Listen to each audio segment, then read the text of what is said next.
आज हम इलास्टिकुलियन इन one dimension का जो बाकी का पोर्शन रह गया है उसके बारे में पढ़ेंगे। जैसे कि हमने लास्ट टाइम देखा था कि अगर आपके पास दो ऑब्जेक्ट्स हैं जो कि आपस में इलास्टिकुलियन कर रहे हैं तो उस केस के अंदर क्या होगा कि हमारे पास केस जो है वो उनका ये निकलता है कि v1 minus v2 is equals to minus v1 dash minus v2 dash. ये फार्मूला जो कि हमने लास्ट टाइम कैलकुलेट किया था, इसकी डेरिवेशन की थी। और इस फार्मूला के मुताबिक क्या होता है कि जो दोनों बॉल्स की रिलेटिव वेलोसिटी है बिफोर कोलिजन, वो दोनों बॉल्स की रिलेटिव वेलोसिटी आफ्टर कोलिजन के इक्वल आती है। तो हमने ये देखा था कि relative velocity of approach relative velocity of separation के बराबर होगी। लेकिन इसमें ये देखें कि हमारे पास जो v1 और v2 हैं, ये हैं दोनों बॉल्स की टकराने से पहले वेलोसिटीज़, जो कि हमें पता है क्योंकि हमने ख़ुद उन बॉल्स को मूव करवाया है, तो हमें पता है कि उनकी इनिशियल वेलोसिटीज़ जो हैं वो क्या होगी। लेकिन v1 डैश और v2 डैश ये दोनों हैं दोनों बॉल्स की वेलोसिटीज़ टकराने के बाद। अब v1 डैश और v2 डैश ये क्या हैं, इन दोनों का हमें नहीं पता। तो v1 डैश और v2 डैश निकालने के लिए हमारे पास जो है वो दो फार्मूलाज़ हैं। ये फार्मूलाज़ आपको सबसे पहले जो है वो पता होने चाहिए ताकि हम डिफरेंट कंडीशंस जो हैं इलास्टिकुलियन की वो फाइंड कर सकें। तो सबसे पहले हम ये देखते हैं कि v1 डैश जो है ये हम किस फार्मूला के ज़रिए फाइंड कर सकते हैं। तो v1 डैश का हमारे पास फार्मूला है m1 minus m2 divided by m1 plus m2 into v1 plus 2m2 divided by m1 plus m2 into v2। मतलब इस फार्मूला के ज़रिए हम फर्स्ट बॉल की वेलोसिटी आफ्टर कोलिजन जो है वो फाइंड कर सकते हैं, यानी कि v1 डैश। अगर हम v2 डैश निकालना चाह रहे हैं यानी कि सेकंड बॉल की वेलोसिटी आफ्टर कोलिजन, तो वो भी हम फाइंड कर सकते हैं। उसका क्या फार्मूला है, 2m1 divided by m1 plus m2 into v1 plus m2 minus m1 divided by m1 plus m2 into v2। तो देखें ये दो फार्मूलाज जो आपके सामने लिखे हुए हैं ये एज़ इट इज़ आप लोगों ने याद रखने हैं। ये ऑलरेडी ड्राइव्ड फार्मूलाज हैं जिनके ज़रिए हम v1 डैश और v2 डैश यानी कि दोनों बॉल की वेलोसिटीज़ आफ्टर कोलिजन जो है वो फाइंड कर सकते हैं। अब इन दोनों फार्मूलाज में देखें हमें क्या क्या चीज़ें चाहिए। m1 और m2 जो कि दोनों बॉल्स के मैसेज हैं, और v1 और v2 जो कि दोनों की वेलोसिटी है बिफोर कोलिजन।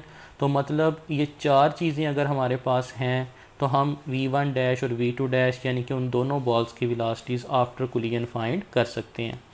अब हमारे पास कुछ स्पेशल केसेस हैं और उन केसेस से हम ये देखते हैं कि हमारे पास डिफरेंट सिचुएशंस के अंदर कैसे जो है वो हम फाइंड कर सकते हैं कि दोनों बॉल्स की वेलोसिटीज़ आफ्टर कोलिजन क्या हैं।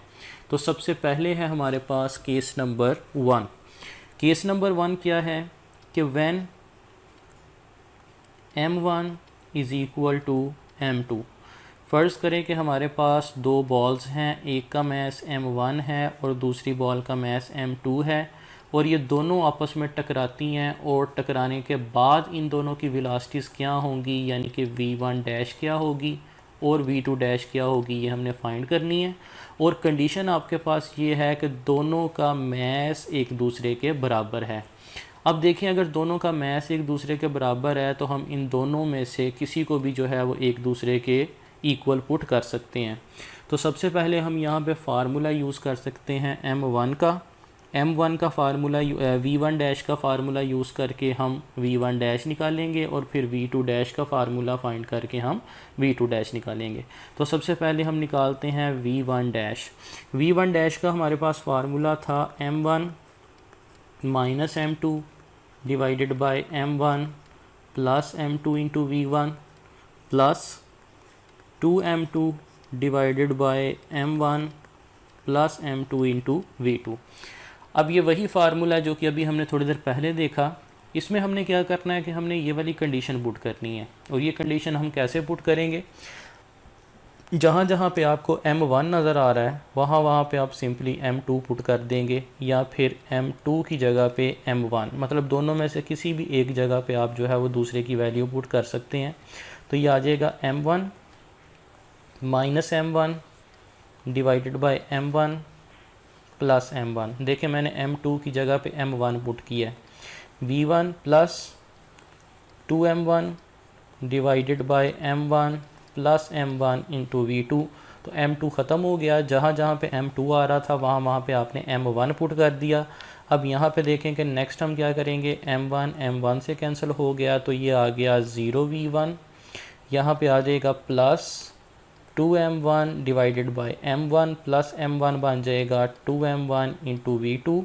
2m1 से कैंसिल हो गया तो v1 डैश किसके बराबर आ गया, v2 के। इसका मतलब क्या हुआ कि जो बॉल 1 की वेलोसिटी है टकराने के बाद वो होगी जो कि बॉल 2 की थी टकराने से पहले। मतलब बॉल 2 ने अपनी वेलोसिटी जो है वो बॉल 1 को शिफ्ट कर दी। अब हम आते हैं v2 डैश की तरफ, यानी कि v2 डैश टकराने के बाद जो है वो क्या निकलेगा। तो v2 डैश जो है इसका फार्मूला हमारे पास होता है 2m1 divided by m1 plus m2 into v1 plus m2 minus m1 divided by m1 plus m2 into v2। अब इसके अंदर देखें कि हम वही सेम कंडीशन पुट करेंगे, यानी कि m1 is equals to m2 वाली, जहाँ जहाँ पे m2 आ रहा है वहाँ वहाँ पे m1 पुट कर देंगे। तो ये क्या आ जाएगा 2m1 divided by m1 plus m1 into v1 plus m1 minus m1 divided by m1 plus m1 into v2। इसमें देखें 2m1 वैसे का वैसे ही आ गया, divided by m1 plus m1 कितना हो जाएगा 2m1 into v1 plus m1 से कैंसिल हो गया तो ये आ गया 0v2। ये वाला हिस्सा तो ज़ीरो हो गया, 2m1 से कैंसिल हो गया तो v2 डैश किसके बराबर आ गया v1 के। अब ज़रा इस जो आंसर आ रहा है यानी कि रिज़ल्ट आ रहा है इसको गौर से देखें। हमारे पास v1 डैश निकला था v2 के और v2 डैश निकला है v1 के। इसका मतलब ये होगा कि टकराने से पहले जो दोनों बॉल्स की वेलोसिटीज़ हैं वो टकराने के बाद आपस में इंटरचेंज हो जाएंगी, यानी कि बॉल 2 की जो वेलोसिटी थी टकराने से पहले वो टकराने के बाद बॉल 1 को मिल जाएगी, और बॉल 1 की जो वेलोसिटी थी टकराने से पहले वो बॉल 2 को मिल जाएगी। मतलब ये हुआ कि अगर दो इक्वल मास की बॉल्स आपस में इलास्टिक कोलिजन करती हैं तो उनकी वेलोसिटीज़ जो हैं वो सिंपली टकराने के बाद आपस में इंटरचेंज हो जाती हैं। तो ये थी हमारे पास फर्स्ट स्पेशल कंडीशन। अब हम आते हैं सेकंड केस की तरफ, यानी कि केस 2 देखते हैं कि क्या है। केस 2 के अंदर जो है वो थोड़ी सी चेंजिंग की गई है और देखते हैं कि वो चेंजिंग जो है वो किस तरह की है, और उस चेंजिंग से हम ये देखते हैं कि हमें क्या रिज़ल्ट मिलता है।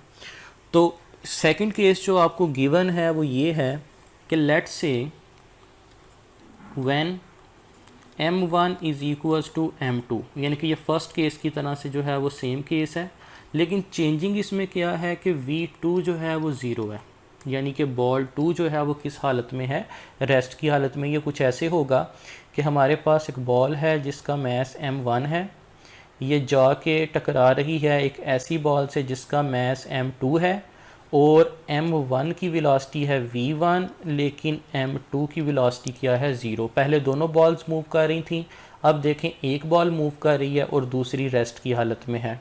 तो देखते हैं कि इस केस में इन दोनों की वेलोसिटीज़ जो हैं वो आफ्टर कोलिजन क्या निकलती हैं। सबसे पहले बात करते हैं v1 डैश की। अगेन हमारे पास v1 डैश का वही फार्मूला है m1 minus m2 divided by m1 plus m2 into v1 plus 2m2 divided by m1 plus m2 into v2। अब इसमें देखें कि कंडीशंस हमारे पास गिवन है। एक तो आपने जहाँ जहाँ पे m2 है वहाँ वहाँ पे m1 कर देना है, और दूसरा आपने v2 को भी क्या कर देना है 0। तो ज़रा करके देखते हैं। यह आएगा m1 minus m1 divided by m1 plus m1 into v1, यानी कि आपने m2 को ख़त्म करके उसकी जगह पे सिंपल m1 लिख दिया, plus 2m1 divided by m1 plus m1 और v2 क्या हो गया 0। मतलब आपने m2 को ख़त्म करके वहाँ पे m1 लिख दिया और साथ साथ v2 को भी क्या कर दिया 0। अब देखें m1 से कैंसिल हो गया तो ये वाला हिस्सा इसका 0 हो गया और ये वाला हिस्सा भी 0 से मल्टीप्लाई होकर क्या हो जाएगा 0।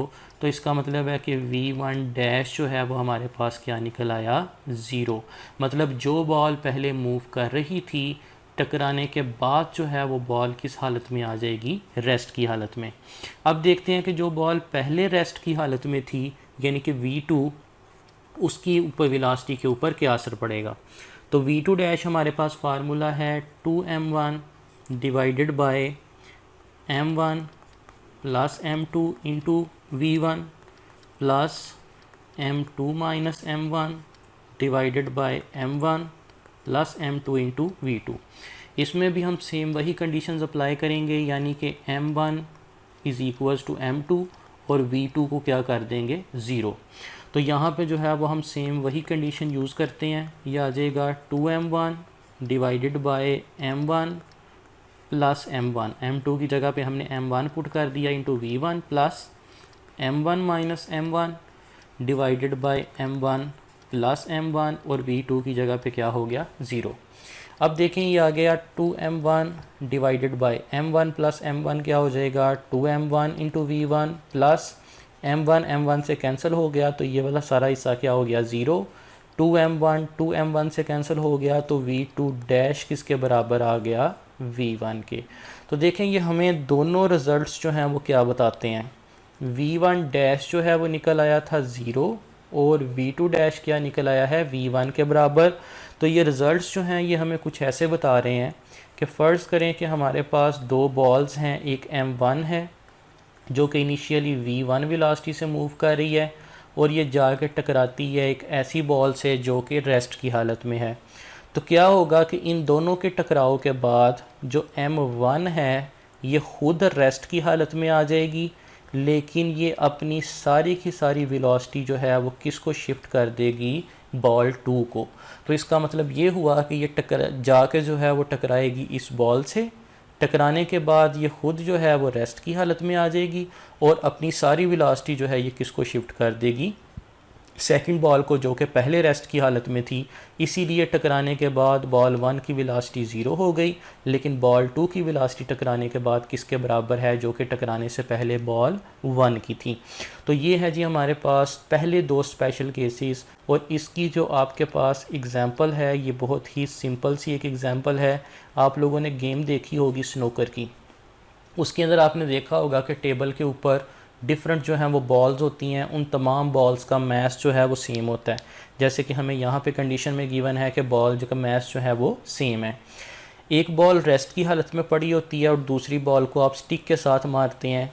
जब वो बॉल स्टिक के साथ आप मारते हैं तो वो मूव करती करती रेस्ट वाली बॉल के साथ जाके टकराती है और टकराने के बाद क्या होता है कि वो ख़ुद बॉल रेस्ट की हालत में आ जाती है, लेकिन जिससे वो जाके टकराती है वो मोशन की हालत में आ जाती है। तो ये आपके पास जो है वो एग्जैक्टली वही केस है जो कि आपने उसके अंदर देखा। तो ये है जी हमारे पास elastic collision in one dimension के फर्स्ट 2 केसेस। बाकी के 2 केसेस जो हैं वो हम नेक्स्ट लेक्चर